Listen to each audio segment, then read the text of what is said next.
Now, I'm continuing in the Judgment Seat of Christ series. This is talk 23, which I very much hope will be the last talk on this series. I think I can fit this into one talk. And we're just continuing with this question of the worrying points that were arising out of the letter to the Hebrews, and also, and I think it's the same writer, I think it's Paul, but let's look now at something that Paul is saying, it's rather worrying, in the letter to the Romans. It's from Romans 11. So, Paul is speaking about how Israel is being like a vine from which branches, that means some of the Jewish people, were broken off because of their unbelief.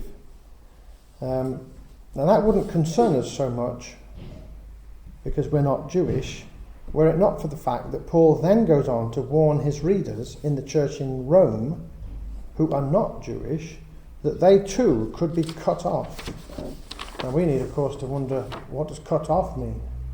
Well, it doesn't sound good. So let's read this quite lengthy passage from Romans 11, and then let's try and dwell a little bit on what does it mean to be cut off. It's Romans 11, 13 to 22. Now I am speaking to you Gentiles, inasmuch then as I am an apostle to the Gentiles, I magnify my ministry in order somehow to make my fellow Jews jealous, and thus save some of them. For if their rejection means the reconciliation of the world, that will their acceptance mean but life from the dead. If the dough offered as first fruits is holy, so is the whole lump, and if the root is holy, so are the branches. But if some of the branches were broken off, and you, although a wild olive shoot, were grafted in among others, and now share in the nourishing root of the olive tree, do not be arrogant toward the branches. If you are, remember it is not you who support the root, but the root that supports you. Then you will say, branches were broken off so that I might be grafted in. That is true. They were broken off because of their unbelief, but you stand fast through faith. So do not become proud, but fear. For if God did not spare the natural branches, neither will he spare you.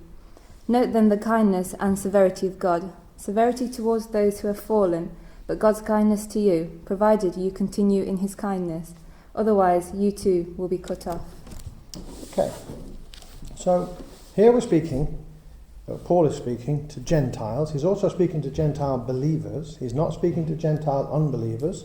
This is not an evangelistic message to a group of people in some marketplace somewhere. This is a letter being written to the church in Rome. These are believers. And he's contrasting them with Jewish people who are unbelievers. Unbelievers in the sense that they don't accept the Messiah. So they could be believers in the Bible, in Moses and God and so forth, but they don't accept Jesus as Messiah. Now those will be cut off. But we, as Gentiles, are grafted into the Jewish olive tree. What does it mean? Grafted in, effectively, to the covenant made with Abraham.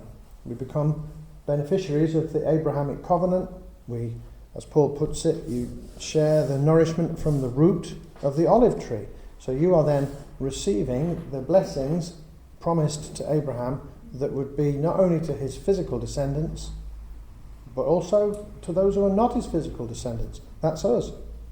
Now the point is, if the physical descendants of Abraham can be cut off and not enjoy, not receive the benefit of the promises made to Abraham, why can't we be cut off and not receive and not enjoy and not have the promises, the benefits of the promises made to Abraham? Now I think this is a pretty plain and straightforward passage. It's saying, if God didn't spare the natural branches, that's the Jews, neither will he spare you. He says, note then the kindness and the severity of God. Now we like the word kindness, but how many people like the word severity? And so we need to be careful not to dwell upon exclusively the things we like in the Bible and to ignore the things we don't like. So it speaks of severity towards those who've fallen, but God's kindness to you, provided you continue in his kindness, otherwise you too will be cut off. Now which part of otherwise you too will be cut off is complicated? I don't think that's complicated. The only thing that has any complication within it is the definition of the words cut off. The otherwise you too will be is not complicated. He means it will apply to you who are Gentile believers. So this thing, this negative thing, will apply to Gentile believers who are Christians, who are justified, who have been converted. So what then is it? What is cut off? And that is something I look at length in book 1 in chapter 21-22. And I recommend you take a look at that. But my argument is that these warning verses need to concern all of us, not just somebody else. The warnings in the Bible are not for somebody else. The warnings are there for all of us, and we've got no basis for complacency. And the analogy in a nutshell that I use in book 1 is a little like this. It's like being on a train. Imagine you're on a train and you're a refugee. You're leaving Germany in 1938 or 39 or something like that. You're getting out of Germany and you're travelling out to leave and go abroad. And you are on the train. It's leaving and you're on it. Now, you could say, can I have assurance of salvation? Can I be assured of escaping from the Nazis? Yeah. You stay on the train and the train will take you out of Germany and towards wherever, France, Switzerland, it'll take you out. Have I got assurance? Yeah, you have assurance as long as you stay on the train. But if you get off the train to pop out and buy a newspaper at the railway station, or to nip out and do some shopping and catch a later train, or maybe to just get out for a bit and be a tourist for a while and then get a later train a couple of weeks later. If you start doing things like that and you're dallying with the world and getting out of the train, my analogy was to this effect, that the train might go on without you. There might not be another train. You might not be able to get back on the train. So in what sense have we got assurance? Because the Bible gives us assurance and it also gives us warning. How can you be assuring people and warning people at the same time?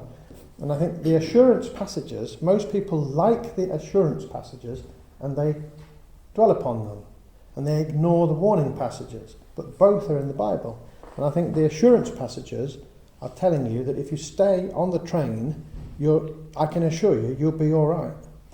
But the warning passages are saying, if you get off the train and mess around and try and get a later train and go shopping and hang around too long at the newsagents at the train station during a stop, you may not ever get back on. Do you see?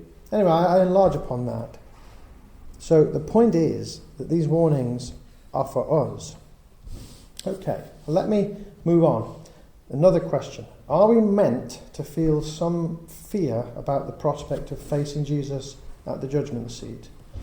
Is it meant to be something which is a completely and exclusively positive prospect that you can only look forward to with great anticipation and glee, and I can't wait to get there, can't wait to get to the judgment seat and be judged by him? Is that a proper way to think? Or do we have a basis to think that? Or do we have a basis to think we ought to be a little bit, or even a great deal, apprehensive about it? What is right? Is it right to look forward to it? Is it right to even feel afraid of it? Or both? Well, my point is that it should be both. You should be looking forward to the judgment seat because you are wanting to be rewarded. You are told to want these things. I was only on Twitter the other day talking about rewards and crowns, and someone wrote back to me, quoting from Revelation 4, I think it's Revelation 4:10, about how people threw down their crowns. Now, the people threw down their crowns as an act of honour and of recognition. That's what they did. That doesn't mean they said, hey, we don't need these crowns. Who wants crowns? Crowns are no use. Let's throw them down at Jesus' feet. If you think a crown is no use, then you're insulting Jesus by throwing it down at his feet, aren't you? You might as well be throwing down bits of cardboard and old cardboard boxes that you don't need and throwing them at his feet. Do you see? A crown to be thrown at Jesus' feet is only a compliment if it's a great thing that you want and need and value. You see? And that's the only reference in the entire Bible that I'm aware of anybody throwing down a crown. In every other sense, you're commanded to want them. They're regarded as a positive. You're not told to think, they're not good. Otherwise, Revelation 4:10 would be saying, any old iron, any old rubbish, throw it down at Jesus' feet if you don't want it. That's not what it's saying. These people, in order to honour him, are putting at his feet the greatest thing they've got. Do you see? But I bet you, in Revelation 4:10, as soon as he's finished, they go back and get their crowns back and put them back on. I certainly would. I would notice where my crown landed if I'm ever going to get one, and I would make sure that I put a bit of string on it and throw it down and pull it back in, because the crowns are not there to be looked at as something unimportant or something you don't want. Or that verse is not an argument for thinking crowns don't matter, which this man was saying to me it was. And I said, no, it's not that. It means that. It means it's an honour to Jesus to put your crowns down at his feet. And don't imagine, by the way, that everybody's going to have all these crowns. Okay, so the question is, should we have fear? Let's look at what the psalmist says. This is Psalm 119, verse 120. Do you want to read that, Chris? And then you can read the next passage as well. My flesh trembles for fear of you, and I am afraid of your judgments. So this is Psalm 119, verse 120. Now we all know, this isn't David, it's the psalmist who wrote 119. Psalm 119 is the longest psalm in the longest chapter in the Bible, and it's full of all the different reasons why this man loves the Bible, and so forth. Now, if there was ever a man that would be looking forward with anticipation and to the judgment, wouldn't it be him? I mean, he loves the Bible more than most of us do. He's a mature person. He's a very godly person. Surely he would be aiming for an A+ or an A*. He'd be in the top stream for maths and French. He would be expecting good results, wouldn't he? But he's saying of the judgment, my flesh trembles for fear of you, and I'm afraid of your judgments. Do you see? He's afraid. And what about this? Let's look at 1 Peter 1:17. And if you invoke as Father him who judges each one impartially according to his deeds, conduct yourselves with fear throughout the time of your exile. This is Peter speaking now, and he's speaking about he says, who judges each one impartially according to his deeds. So that's the premise, that he's going to judge each one of us impartially according to our deeds. And what should your response be to the fact that God is going to do that? This is it. Conduct yourselves with fear. Now, the proper response to God, the prospect of God's judgment, at least a part of our response, is fear. So we shouldn't be coy or squeamish about using the word fear to describe how we should feel about the judgment that's waiting for us. Because I hope it will contain some good things. I'm determined for it to contain some good things. I'm determined to make sure that there are good things to be said. Do you see? Now, what is wrong with saying that? Now, when I speak of this, many people tell me that that's wrong, that's arrogant, that's selfish, it's proud, it's not Christian. Well, we're commanded to do all the things I've just mentioned. You're commanded to want it, you're commanded to seek for it, you're commanded to go for it, you're commanded to try and lay up treasure, you're commanded to want these things. That's what you're commanded to do. So it's right to seek for them. But you're also warned that you could lose these things, you could not get these things, you could be rebuked, you could be punished in terms of the definitions I've given to the word punish, the loss of, the withdrawal of, the revocation of things that you have got, might have got, would have got. So if all those things can happen, you should fear the judgment. Quite apart from anything else. Jed was speaking earlier about that picture of the galaxies. It took one. It was just looking at one galaxy and then pulling back, because it was doing like a close-up on a galaxy. It's amazing that we can have that in there, close-up on a galaxy.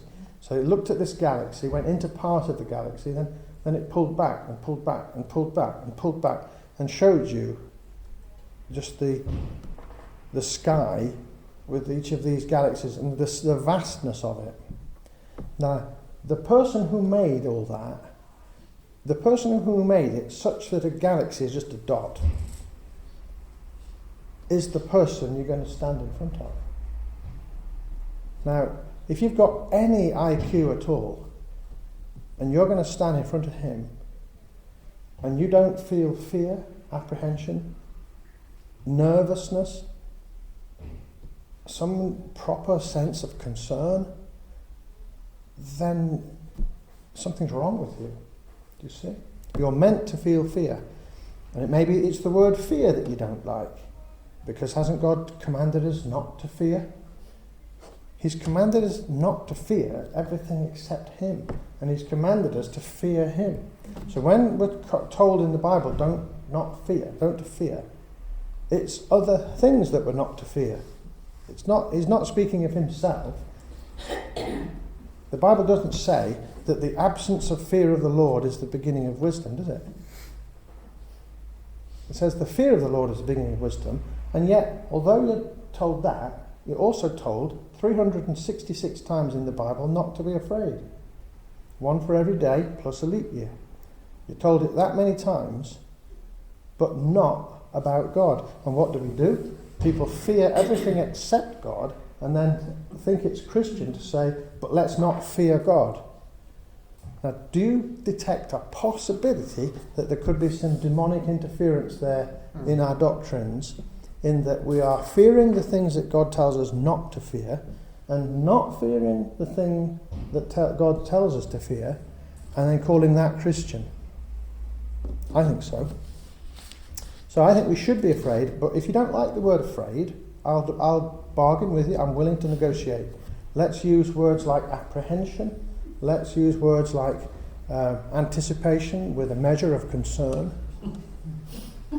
If you will, are you willing to go for that? This is like a solicitor's negotiating on the wording of a contract, isn't it? Are you willing to go for that? So you could go for that. But that, if you want to call it that, call it that. But it's right and proper to feel that. All right, well, what should we be doing now to prepare for the judgment seat of Christ? Because I'm looking back at the whole of this book 4 that I've spoken about for what's now 23 lectures. Now, hopefully the book has convinced you, if you didn't already know it, that we all face judgment, either at the judgment seat or at the great white throne. And if we really believe that, and if that's what we really truly believe, and we should do, then you'd be a fool not to take it seriously. And so what would you do? Well, your first priority is not to be at the great white throne. You don't need a huge IQ. Double figures will do. All you need is just a basic amount of wit about you to think, well, if this is the prospect before us, I do not want to go to the great white throne. And you achieve that by becoming a genuine Christian, by repenting, by believing the gospel, by putting your trust in Jesus Christ to save you from sin, by being converted, essentially. You become a believer. You're justified, you're made righteous, you're saved. That is how you escape the great white throne. And if you haven't taken that step, talking to the tape now really, if you haven't taken that step, take it now. And if you don't know how to take it, look at book 1, which is about how to become a Christian, and take that step. And that gets you away from the first prospect, which is the great white throne. Condemnation, incurring God's wrath. And remember, that's on a scale multiple times higher than what we're speaking of under the classification of punishment at the judgment seat. The things at the judgment seat are punishments if they happen to you. But what happens at the great white throne is indescribably terrible. To be told, depart from me, I never knew you, and go and be sent to the lake of fire for eternity in full conscious suffering forever and ever and ever, needs to become a reality to you. That is indescribably dreadful. So first step, don't go there. Take steps right now to be saved, to repent, to believe, to put your trust in Jesus Christ, be saved. Okay, but let's imagine you've done that.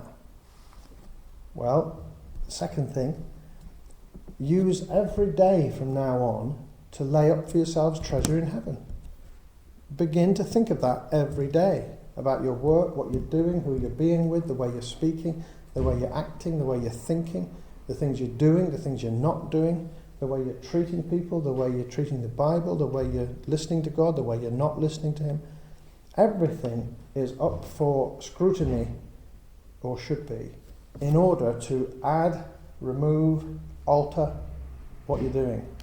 Your lifestyle, your ways, your habits, all of it should be under continual appraisal by you.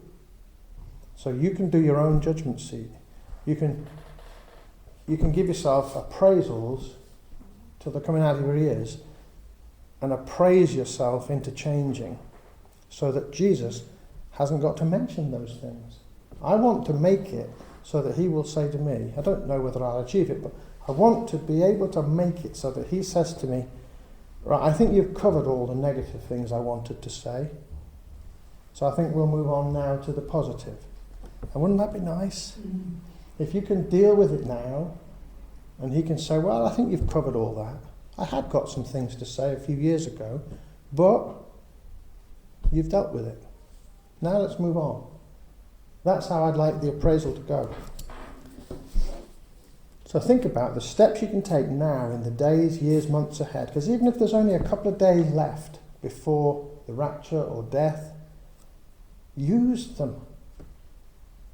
You could have a zero balance in your account right now, and 2 days from now an aircraft is going to land on your office block, and that's going to be the end. But in those 2 days, use it to build a reward. Think of every day, be cheerful like me, think every day an aircraft is going to land on my office, and today is the day to build a reward. It's being cheerful like that keeps me going.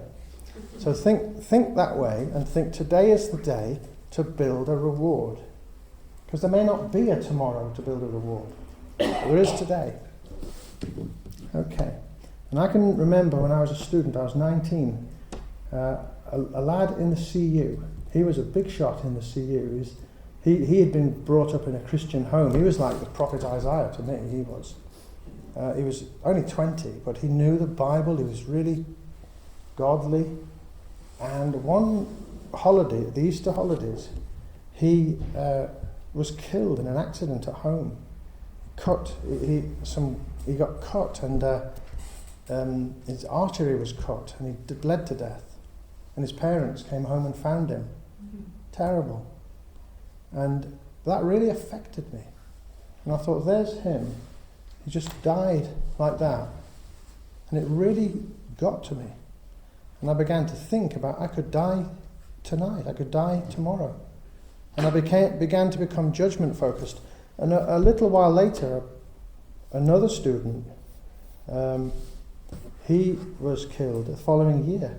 He was killed in the holidays while mountaineering. And again, it got to me. The two of them from the CU, killed. And just 1 second he was alive, the next he was not alive. And it got me thinking about being judgment focused. It's right and proper to think about death. Now, a century ago, 150 years ago, Christians spoke and thought a lot about death and never spoke about sex. Now, it's taboo to talk about death, but it's more or less obligatory to spend all day talking about sex. Do you see? And it's interesting that the devil's priorities. He wants us to talk about sex. You can understand why he wants us to be completely obsessed with that, because for the harm it does. But note that the devil does not want you thinking about death. Why does the devil do both those things? You can understand first, a remorseless preoccupation with sex and pornography and so on. That's understandable, easy enough. But why doesn't he want you thinking about death? Why is that a taboo? It's not a coincidence. The demons don't want you thinking about death, and God does want you thinking about death. And like I've mentioned, think of every day as potentially the last day. Today is the final day. Today is the last. You know, in an exam, you've got 10 minutes to go, and the teacher says, 10 minutes to go. And in those 10 minutes, there's smoke coming off your pen, isn't there? You know how it is? And your pen begins to melt as it reaches 400 degrees centigrade as you're writing. Weren't you like that? Or had you walked out by that stage already? But I used to work to the end of an exam. I've never gone out of an exam. The pen had to be wrenched from my hand by an armed teacher in order to get me to start. I worked to the end. Well, that's what we should do. And every day you should think, the teacher has said 10 minutes to go. And go for it today. And if you do that every day, think what rewards you could gain. So prepare now for judgment and evaluate yourself, assess yourself, begin to look at what's wrong with you, and seek to be made aware of your own faults. Now, the natural, ordinary, default setting for any person is a total disinclination to be made aware of any faults that you have. First of all, you don't have any. Secondly, anyone that suggests you have is reprehensible. First of all, they're an idiot. Secondly, they're hostile to you. Thirdly, therefore, why on earth should you listen to them? And how dare they say it? That's not far off what most people think about the question of anyone having the temerity to suggest that you have a fault. What we should do instead of having that as our default setting, make it your default setting to go looking for your own faults. So you need to become a kind of David Bellamy, going looking in the forest for things, mushrooms, and look at this bit of lichen and microbes, like he used to talk about. Look for things. Over here there's this rare bird, and over here you've got to be looking in your own life for things that you're not aware of. Examining. Don't just blithely walk along, unaware that even the possibility that there could be a fault. If you become a fault seeker, a fault finder, not in everybody else, a fault finder in yourself, in the right sense, that doesn't mean beating yourself up and saying, oh, terrible, I am really terrible. If people talk like that, they probably don't mean it. They actually think they're rather excellent. But what I mean is the fault finding should be on your own, privately, looking and testing yourself, okay? And the best way to do it is to become open to other people to correct you. Invite them to. Let them do it. And they'll be so expecting you not to want to be corrected that they'll have to be persuaded that you are open to it. It's good to tell other people, look, correct me. Is there anything you can see I need to improve on? Tell me about it. And there are people you could go to who you can trust and say to that person, would you, over the next year or two, just keep your eye open for things I ought to be made aware of? Am I being something I don't know I'm being? Am I doing something I don't know I'm doing? Can you be Jiminy Cricket to me and tell me about that? The other way to do it is to read God's Word as an improvement manual.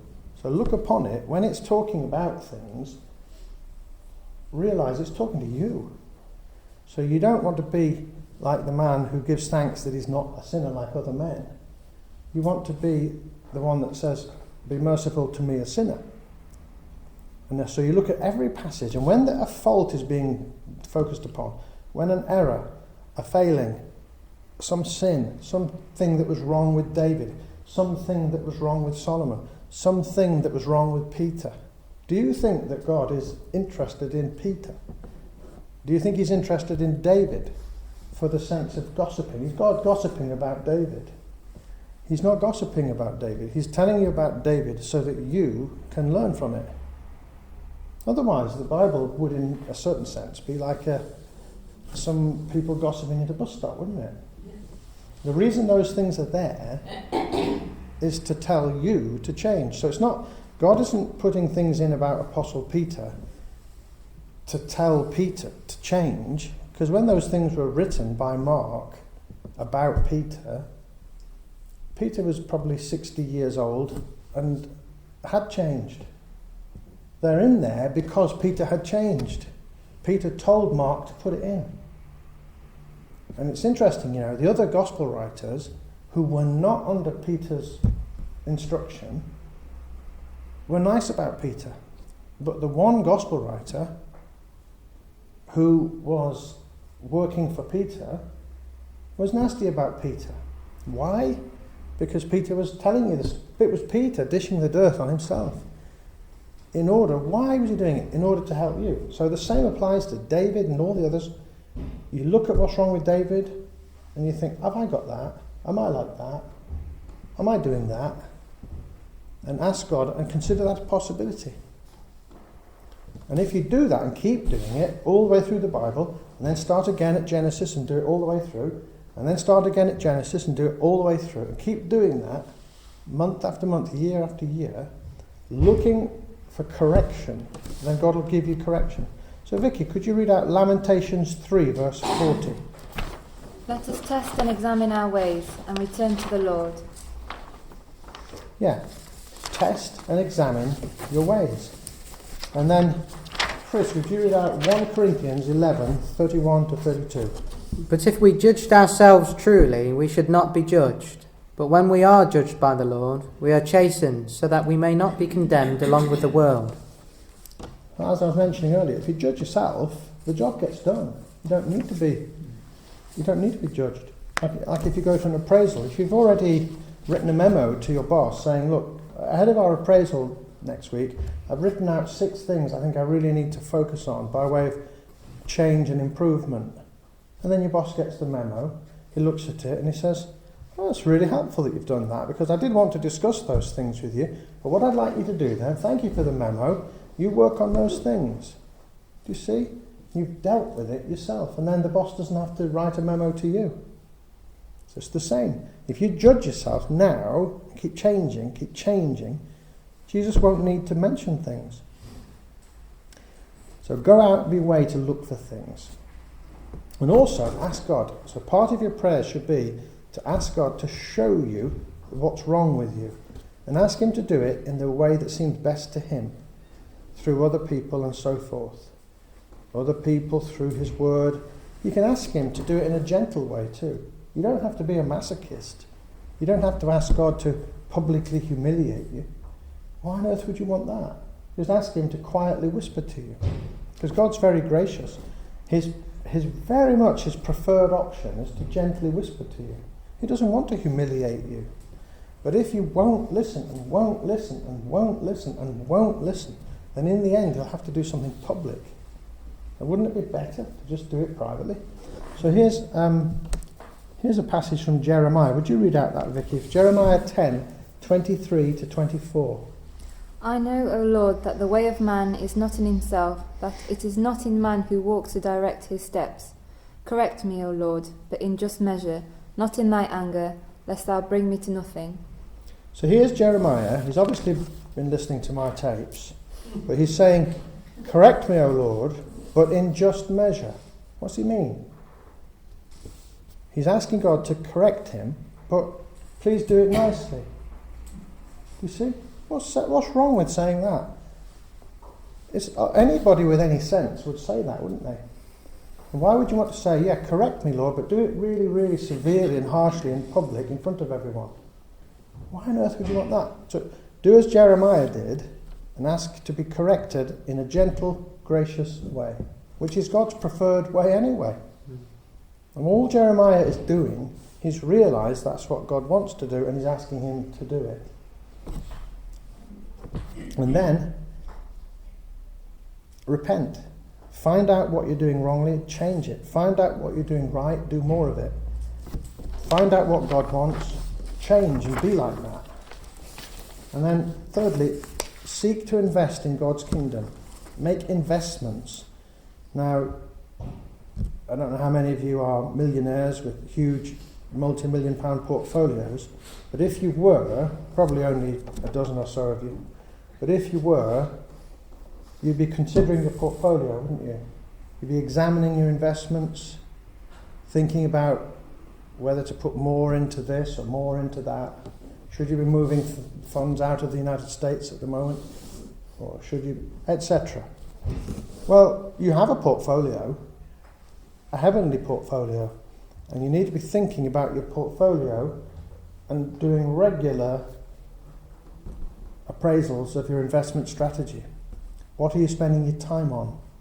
Should you be moving your investments out of TV watching and into Bible reading? Should you be moving your investments out of this and into that? Just like a fund manager, your own fund manager. And I'm deadly serious. The time you spend on things will either earn rewards or not. The things you do will either earn rewards or not. So you want to look at the rate of return on any given activity. You're wanting to be looking at the interest it's accruing, the capital growth that it might give rise to. What's the prospect for an investment return on this as opposed to that? And if you examine your portfolio in that way, you'll find that your priorities will need to alter as to what you spend your time on, who you spend your time with. So you'd say, well, I'm spending time with so-and-so, and we're going out glue sniffing, we're spending time hanging around the back of the shops, breaking bottles. Now, is there a reward coming for this? Now, Chris, no, I don't think there is. I think you need to stop it. So something like that, Chris, you might say, maybe I should stop that, and because that's not going to get me a reward. Now, I'm just slightly exaggerating, but if you look at your own activities, some will be likely to bring a reward, some will be likely not to. Just examine your portfolio. Change what you're spending your time on, who you're spending it with, what you're spending it doing, etc. And so it's hard enough to focus on these issues when you're trying to do so. And it's virtually impossible to do so if you're not even trying. So it's hard enough to be an investment manager for yourself if you want to be. It's even harder if you don't know you're meant to be and aren't even attempting to be. It's okay. So I used to put it on the agenda and keep putting it back on the agenda, because you'll find that your old man, working together with the demons, will try and keep taking it off the agenda and get you to forget about it. But you just need to keep putting it back on the agenda. So, Jesus did not repeatedly emphasize rewards so that we could just ignore and forget them. He emphasized them for a reason. He wants the rewards to be very much on our minds. And the only difference is that it's the treasure of the next world, not this world, that he wants us to be concerned about.